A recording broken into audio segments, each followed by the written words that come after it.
షర్మిల గారు కాంగ్రెస్ పార్టీ అధ్యక్ష పదవి చేపట్టగానే 3 పార్టీల మీద దాడి చేయడం మాటలతో మనం చూసాం.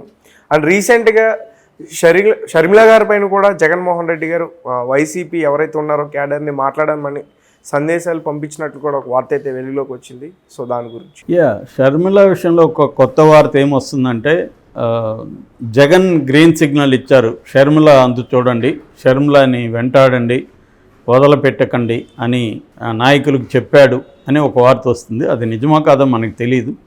కాకపోతే ఏంటంటే మనం కానీ గమనిస్తూ ఉంటే వీళ్ళిద్దరి కాన్ఫ్లిక్ట్ పెరుగుతుంది రోజు రోజుకి.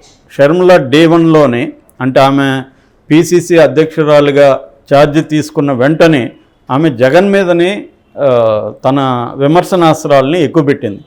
అప్పటి నుంచి పోగసంతో ఆమె జగన్ మీద సీరియస్గానే చేస్తున్నట్టు కనబడుతుంది. అది ఏ స్థాయికి వెళ్ళిందంటే మా కుటుంబాన్ని చీల్చింది జగనే అనే స్థాయికి వెళ్ళింది. జగన్ ఎందుకు చీల్చాడు కుటుంబాన్ని, చీల్చడం అంటే ఏంటి, అవన్నీ ఆమె ఏం చెప్పలేదు.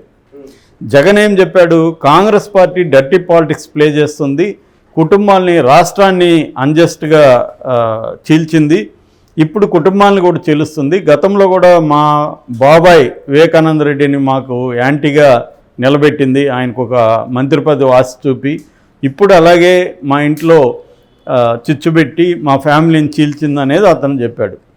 మేబీ అతను చెప్పిన దాంట్లో కూడా రాంగ్ ఉండొచ్చు. కాంగ్రెస్ పార్టీ వీళ్ళ కుటుంబాన్ని చీల్చాలని కాంగ్రెస్ ఎందుకు అనుకుంటుంది? కాంగ్రెస్ పార్టీకి ఏమొస్తుంది? షర్మిల చేరితేనే కదా చేర్చుకున్నారు ఒకటి. రెండోది, నీ కుటుంబాన్ని ఎవరన్నా చీల్చారంటే అర్థమేమి? నీ కుటుంబంలో ఆ బలహీనత ఉందని. మరి జగనే ఆమెకి రాజకీయంగా ఒక పదవో ఏదో ఇచ్చి ఆమెకు కల్పించుంటే ఆమె కాంగ్రెస్లోకి వెళ్ళదు కదా అనేది కూడా ఇంకొక వెర్షన్ ఉంది. ఏదేమైనా జగన్ చెప్పిన దానికి కౌంటర్గా ఈమె ఏం చెప్తుందంటే మా కుటుంబాన్ని జగనే చీల్చాడు, కాంగ్రెస్ కాదని చెప్తుంది. మరి జగనే చీల్చాడంటే అర్థమేమి? ఎందుకు చీల్చాడు అంటే నాకు అన్యాయం చేశాడు అనేది ఆమె చెప్తుంది. ఏం అన్యాయం అనేది చెప్పట్లేదు. అంటే ఆమెకు పదవి ఇవ్వలేదనా, లేకపోతే ఆమెకేమైనా ఆస్తులు ఇవ్వలేదనా, అవేమి క్లియర్గా చెప్పట్లేదు. అందుకనే సజ్జల రామకృష్ణారెడ్డి క్లియర్గా అడుగుతున్నాడు, నీకేం అన్యాయం చేశాడు జగన్ చెప్పు అని. అంటే ఫ్యామిలీలో అందరికీ పదవులు ఇవ్వడం కుదరదు కదా అనేది కూడా సజ్జల చెప్తున్నాడు. ఎందుకంటే ఒక కుటుంబం ఉంటే కుటుంబంలో ఉన్న వాళ్ళ అందరికీ పదవులు వేయలేము. కుటుంబమే కాదు, చాలామంది కార్యకర్తలు పనిచేస్తారు, చాలామంది నాయకులు డిఫరెంట్ లెవెల్స్లో పార్టీ కోసం జగన్ కోసం పనిచేస్తారు. వాళ్ళందరికీ పదవులు ఇవ్వడం అనేది కష్టం. కాబట్టి ఇక్కడ ఏంటంటే ఆ పదవులు రాని వాళ్ళందరూ నీలాగా తిరుగుబాటు చేస్తే ఎలా ఉంటుంది అనేది సజ్జల ప్రశ్నించాడు. ఏదేమైనా ఈ అమ్మాయి క్లియర్గా చెప్పాల్సి వస్తుంది. అది కూడా ఒక రకమైన హేట్రెడ్ పెరిగినట్టు కనబడుతుంది. మెల్లమెల్లగా బిగినింగ్లో వైసీపీ నాయకులు షర్మిల మీద ఎక్కువ మాట్లాడలేదు. ప్రధానంగా మాట్లాడింది సజ్జల, సుబ్బారెడ్డి ఇలాంటి వాళ్ళు. తర్వాత మెల్లగా పేర్ని నాని లాంటి వాళ్ళు రంగంలోకి వచ్చారు. వాళ్ళు కూడా కొంత మర్యాదగానే సంబోధిస్తూ షర్మిల జగన్ చెల్లెలుగా, వైఎస్ రాజశేఖర రెడ్డి కూతురుగా మాకు గౌరవం ఉంది అలాగే మాట్లాడుతూ కొంచెం మర్యాదగానే మాట్లాడడం మొదలుపెట్టారు. కాకపోతే ఈ అమ్మాయి డోసులు ఎక్కువ పెంచింది. మొదట్లో అయితే జగన్ రెడ్డి అని సంబోధించింది. దాంతో ఆయన సుబ్బారెడ్డి వాళ్ళ చిన్నాన్న కొంత మాట్లాడాడు, ఏందమ్మా ఇలా మాట్లాడుతున్నావు అంటే, ఆ తర్వాత సెటైర్గా అన్నగారు మొదలుపెట్టింది. సో మొత్తంగా ఆమె ఇప్పుడు బీజేపీ రాష్ట్రానికి అన్యాయం చేసిందని చెప్తుంది. మరి బీజేపీ చేసినప్పుడు కాంగ్రెస్ ఎందుకు విడదీసింది? కాంగ్రెస్ కదా. కాంగ్రెస్ మరి ఆ చట్టంలో ఎందుకు ప్రత్యేక హోదా పెట్టలేదు? కాంగ్రెస్ ఏం చేసింది రాష్ట్రానికి అనే ప్రశ్నలకు ఆమె దగ్గర సమాధానం లేదు. అట్లాగే గతంలో ఆమె కాంగ్రెస్ మీద విమర్శించింది. రాజశేఖర రెడ్డిని ఒక దొంగగా ఎఫ్ఐఆర్లో పెట్టిన పార్టీ కాంగ్రెస్ది అని చెప్పింది. అట్లాంటప్పుడు మళ్ళీ ఇప్పుడు సడన్గా కాంగ్రెస్ మంచిదేలా అయింది? రెండోది, ఈ రాష్ట్రానికి కాంగ్రెస్ పార్టీ ఏం చేయబోతుందో ఆమె చెప్పట్లేదు. అది చెప్పకుండా ఎంతసేపటికి ఆమె ఏం తీసుకొస్తుందంటే, రాజశేఖర రెడ్డి రియల్ వారసురాలు నేనే, జగన్ కాదు, రాజశేఖర రెడ్డి పథకాలు ఏవి కూడా జగన్ అమలు చేయట్లేదన్న దీంతో మాట్లాడుతుంది. అంటే ఆమె చాలా సివియర్గా జగన్ మీద ఫోకస్ చేస్తున్నట్టుగా కనబడుతుంది. ఇంకెవరి మీద ఫోకస్ చేయట్లే. నామకే వాస్తే చంద్రబాబు పేరు చెప్తుంది తప్ప చంద్రబాబు మీద కానీ పవన్ కళ్యాణ్ వీళ్ళిద్దరు కూడా బీజేపీతో కుమ్మక్కయ్యారని ఒక పక్క చెప్తుంది. బీజేపీ అంటే ఆమె మళ్ళీ దాని డెఫినేషన్ కూడా ఇచ్చింది. ఇచ్చిన అంటే బాబు జే అంటే బి అంటే బాబు, జే అంటే జగన్, పి అంటే పవన్ అని చెప్తుంది. కానీ ఆ బి అండ్ పిని పక్కన పెట్టి జే మీదనే ఫోకస్ చేస్తుంది మొత్తంగా. పవన్ కళ్యాణ్ ఇప్పుడు విశాఖకు రాలేదు, ఎవరిది తప్పు? బీజేపీది. పోలవరం రాలేదు, రైల్వే జోన్ రాలేదు, రాజధాని లేదు, ఇవన్నీ బీజేపీనే కదా. మరి ఆ బీజేపీని ఎందుకు తెలుగుదేశం కానీ పవన్ కళ్యాణ్ కానీ బీజేపీని ఎందుకు అడగట్లేదు అన్నది ప్రశ్నించాలి కదా వీళ్ళని కూడా. అవేమి అడగట్లేదు.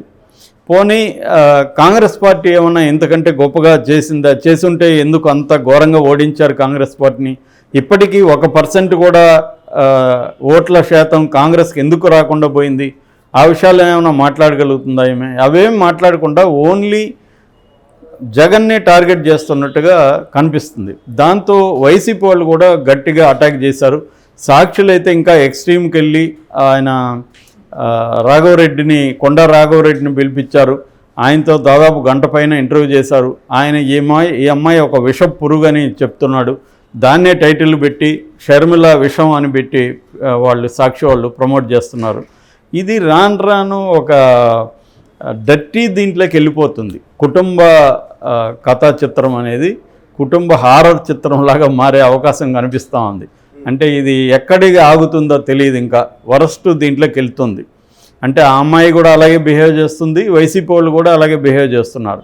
ఒక రాష్ట్ర ప్రయోజనాలను దృష్టిలో పెట్టుకొని మాట్లాడుతున్నట్టుగా ఆ అమ్మాయి మాట్లాడట్లేదు. జగన్ మీద కక్ష పెట్టుకొని మాట్లాడుతున్నట్టే ఆ అమ్మాయి మాట్లాడుతుంది. దాంతో వీళ్ళు కూడా జగన్ కూడా గ్రీన్ సిగ్నల్ ఇచ్చినాడని మనం అనుకోవాలి.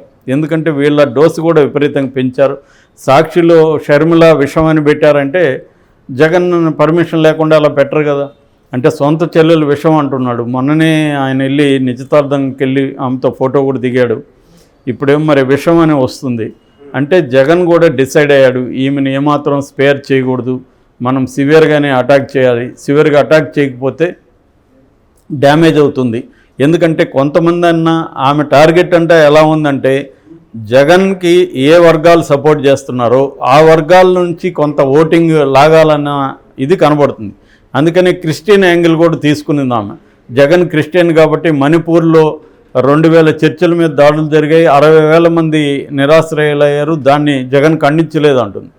నిజానికి ఒక స్టేట్ సీఎం ఇంకొక స్టేట్లో జరిగిన దాన్ని ఖండించడం అనేది జనరల్గా జరగదు. రెండవది ఏంటంటే ఈమె హస్బెండ్ ఎవాంజలిస్టు బ్రదర్ అనిల్ కుమార్, ఈమె కూడా క్రిస్టియను. మరి ఈమెమన్నా ఖండించిందా? ఖండించలేదు. అట్లాగే కాంగ్రెస్ గవర్నమెంట్లో మైనార్టీల మీద దాడులు జరగలేదా? జరుగుతున్నాయి, జరిగినాయి కూడా. గతంలో మత కల్లాలు జరగలేదా? జరిగాయి. అప్పుడు అసలు బాబరీ మసీద్ కూల్చివేతకే కాంగ్రెసే కదా కారణం, పివి నరసింహారావు గవర్నమెంటే కదా. కాబట్టి ఏంటంటే ఈమె ఎవరు ఇప్పటి వరకు జగన్ మీద ఈ విమర్శలు ఎవరు చేయలేదు. ఎందుకంటే ఆయన ఒక్కడే ఖండించలేదు కాదు, ఈవెన్ చంద్రబాబు ఖండించలే మణిపూర్ది, పవన్ కళ్యాణ్ ఖండించలేదు, ఎవరు ఖండించలేదు. అట్లా ఖండించని పరిస్థితుల్లో జగన్ ఒకడే ఖండించలేదని కూడా మాట్లాడుతుంది. అంటే ఏంటంటే దళిత క్రిస్టియన్ల ఓట్లని జగన్ నుంచి మళ్ళించడం అనేది టార్గెట్గా కనిపిస్తుంది. అట్లాగే వైఎస్ఆర్ అభిమానుల ఓట్లను కూడా ఈమె లాగడానికి ట్రై చేస్తుంది. అంటే ఈమె జగన్ ఓట్లని గండి కొట్టడానికే ఫోకస్ చేస్తున్నట్టు కనిపిస్తుంది. రెండోది, ఆమె ఎక్కడా కూడా కాంగ్రెస్ పార్టీ గురించి ఎక్కువ మాట్లాడట్లేదు, మొత్తం వైఎస్ఆర్ అని మాట్లాడుతుంది. అంటే జగన్ దగ్గర నుంచి వైఎస్ఆర్ను కూడా కబ్జా చేయడానికి ట్రై చేస్తుంది. సో అందువల్ల నేచురల్గా వైఎస్ఆర్ పార్టీ ఎందుకు గమ్మున ఉంటారు? తమకు ఏదైతే స్ట్రాంగ్ హోల్డ్ ఉందో దాన్ని ఒక వ్యక్తి వచ్చి నేను లాక్కుంటానంటే ఎందుకు గమ్మున ఉంటారు? వాళ్ళు కూడా అటాక్ చేస్తారు కదా. సో ఇంకా ఇది పెరిగే అవకాశం ఉంది, మనం రాజకీయాల్లో చూడబోతున్నాం. ఇంకా తీవ్రంగా షర్మిల మీద అటాక్స్ జరుగుతాయి. ఇంకా దారుణంగా ఆమె తెలంగాణ వాళ్ళు కూడా కొంతమందిని అక్కడ దించే అవకాశం ఉంది. కొండా రాఘవరెడ్డి అదే అంటున్నాడు, మేము వస్తాము, ఎందుకంటే వైఎస్ఆర్టీపీలో వీళ్ళు పనిచేస్తారు కాబట్టి ఇక్కడ ఆమె ఏమేమి భాగవతాలు చేసిందో మేము బయట మాట్లాడతాము. ఇక్కడ ఆమె చాలా అరాచకాలు చేసింది, చాలామంది ఆమె వల్ల 100 కోట్లు నష్టపోయారు, వాళ్ళందరినీ మేము తీసుకొస్తాము అని కూడా చెప్తున్నారు. త్వరలో మేబీ అది కూడా స్టార్ట్ అవుతుంది. వైఎస్ఆర్టీపీలో పనిచేసిన గట్ట రామచంద్రరావు కానీ, కొండా రాఘవరెడ్డి, ఇంకా కొంతమంది ఉన్నారు, వాళ్ళందరినీ కూడా అక్కడికి తీసుకొచ్చి వాళ్ళు కూడా సభల్లో మాట్లాడే అవకాశం ఉంది. ఏదేమైనా ఈ డ్రామా మరింత పెరుగుతుంది, అది మనం చూడబోతున్నాం.